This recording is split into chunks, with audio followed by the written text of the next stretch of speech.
Hello students, आज हम आपके लिए लेकर आए हैं बहुत ही इंपॉर्टेंट पॉइंट वन हाफ के गुणांक पर आंकिक प्रश्न। बच्चों, यह विलियन चैप्टर का लास्ट भाग है, हमारा भाग नंबर 18। इसके बाद चैप्टर नंबर 3 चलेगा। ठीक है बच्चों, तो देखते हैं, बड़े ध्यान से समझेंगे, बहुत ही इंपॉर्टेंट पॉइंट्स हैं। पहला आंकिक प्रश्न, सोडियम क्लोराइड NaCl का जिसमें 85% आभासी वियोजन होता है, वन हाफ गुणांक की गणना कीजिए। सोडियम क्लोराइड विलयन का जिसमें 85% आभासी वियोजन होता है, वन हाफ गुणांक की गणना कीजिए। तो बच्चों देखते हैं इसका आंसर। करने के लिए हम देखेंगे वियोजन के बाद कणों की संख्या। वियोजन के बाद कणों की संख्या, तो वियोजन होने के बाद कणों की संख्या बच्चों क्या होगी?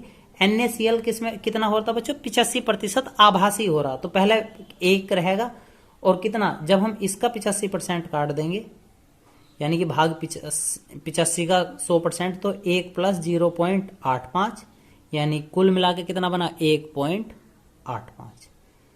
तो वियोजन के बाद कणों की संख्या कितनी हुई बच्चों? इतनी।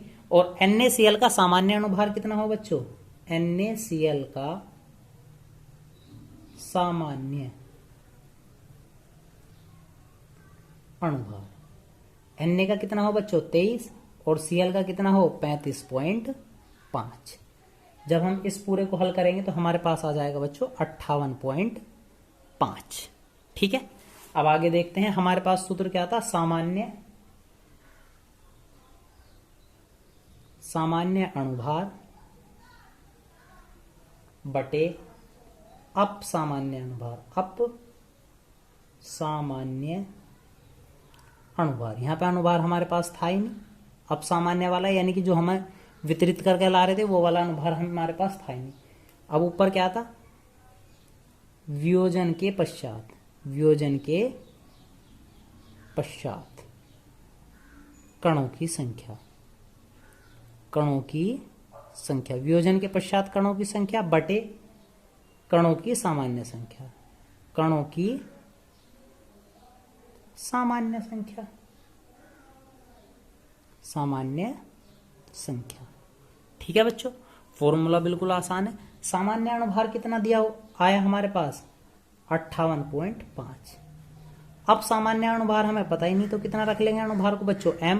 वियोजन के पश्चात कणों की संख्या, वियोजन के पश्चात कितना बन रहा था बच्चों? ये जो उसने हमें दिया था 1.85, और वियोजन से पहले कितना था? हमने पहले भी सूत्र में रखा था 1 प्लस करा था, तो वियोजन से पहले कितना था? केवल 1 ही तो था।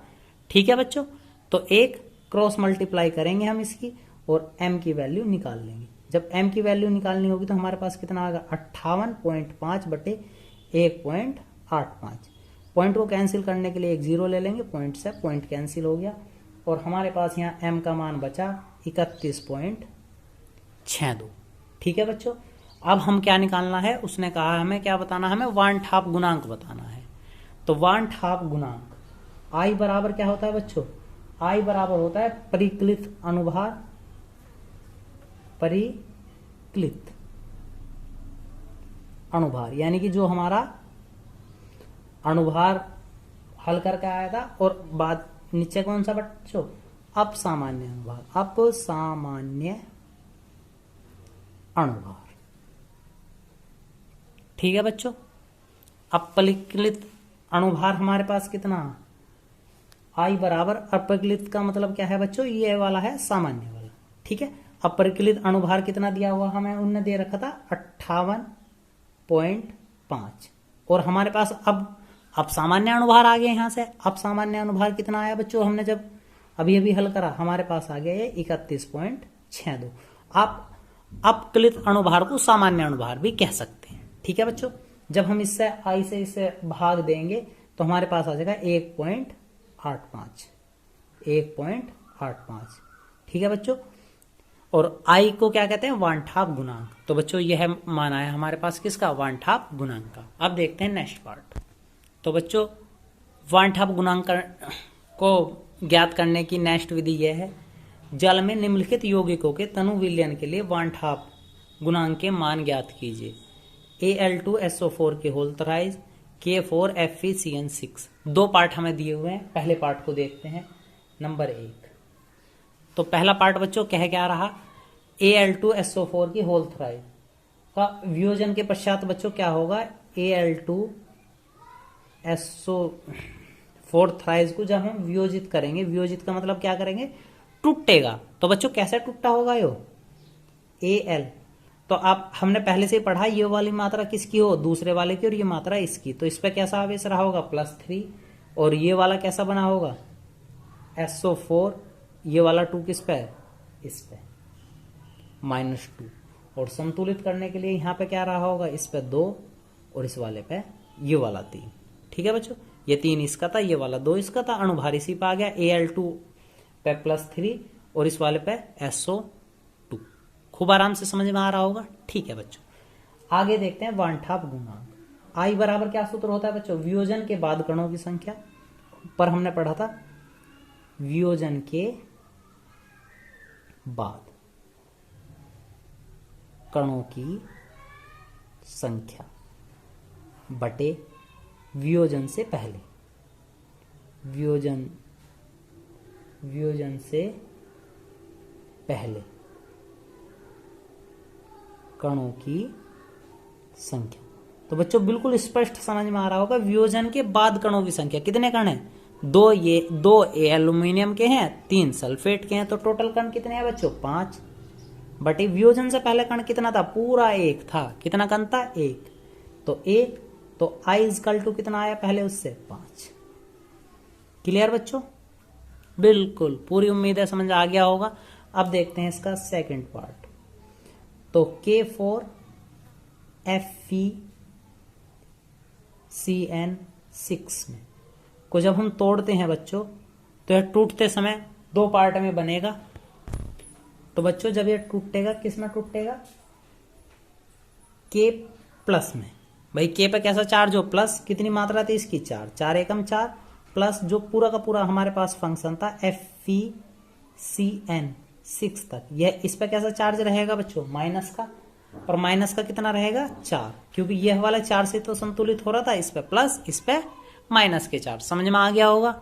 ठीक है बच्चों, अब हम I का मान ज्ञात करने का प्रयास करेंगे। इसमें भी वियोजन के बाद कणों की संख्या बच्चों, वियोजन के बाद कितना, 4, ये 1 पूरा योग, कितने हुए वियोजन के बाद, 5, और वियोजन से पहले कितना कण था, 1, तो I = कितना बना बच्चों, 5। तो यह आंसर आ गया। लास्ट पार्ट और देख, तो बच्चों लास्ट पार्ट और देखते हैं इसका, 0.1 मोलल CaNO3 2 के विलयन के क्वथनांक की गणना कीजिए। जल के लिए Kb का मान कितना दे रखा, 0.52 kilo calorie kilo mole inverse दिया हुआ है। तो सबसे पहले हम देखेंगे CaNO3 2 वियोजन के बाद किस प्रकार टूटता है। तो बच्चों हम सभी जानते हैं, तो कैल्शियम पर कितना आवेश था, +2, किस कारण, क्योंकि नाइट्रेट कितना था, नाइट्रेट पर आवेश हो गया माइनस, कितनी संख्या थी, 2, तो NO3 पे कितना चार्ज हो जाएगा, माइनस। ठीक है बच्चों, तो अब हम यहाँ से I के मान की गणना करेंगे। पहले I का मान निकालना, अब यहाँ से हम थोड़ा शॉर्ट ट्रिक से निकाल देंगे। इस यहाँ कितना था, 1, और यो 2, कितना हुआ, 3 बटे में 1, तो I बराबर कितना बना बच्चों, 3। तो I का मान तो यहाँ से क्लियर हो गया, कितना है, 3 है।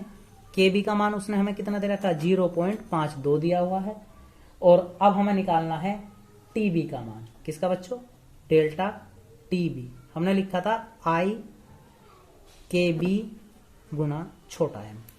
ठीक है बच्चों, तो छोटे m का मान भी उसने दिया हुआ था कितना, 0.1, तो छोटे m बराबर कितना दिया हुआ था, 0.1। तो Tb का मान निकालने के लिए I का मान दिया 3, Kb का मान था 0.52 और m का मान 0.1। तो डेल्टा Tb का मान हमारे पास आ जाएगा बच्चों यहाँ से 0.156 K, यानी कि किस में, केल्विन में। किसका मान, Tb का मान आ गया। विलयन के क्वथनांक की गणना करा रहा पर बच्चों, किसकी, विलयन के क्वथनांक की।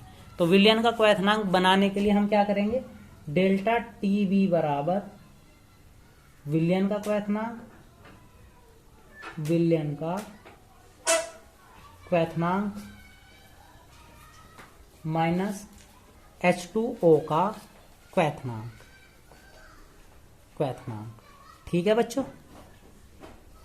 तो इसका मान कितना आया 0.156 विलियन का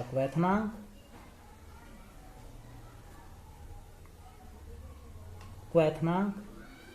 माइनस जल का क्वैथनांक कितना हो बच्चों, जल का क्वैथनांक 100 डिग्री हो गए, पर हमने इस वाले को कहे में ले रखा था केल्विन में, तो जल का क्वैथनांक भी हम यहाँ कितना ले लेंगे 373। जब दूसरी तरफ घुमाएंगे तो विलियन का क्वैथनांक,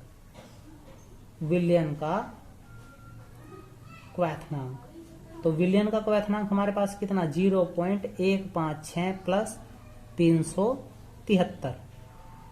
तो बच्चों जब दोनों को ऐड करेंगे तो हमारे पास आ जाएगा 373.156 केल्विन। यह किसका है बच्चों, विलियन का क्वैथनांक।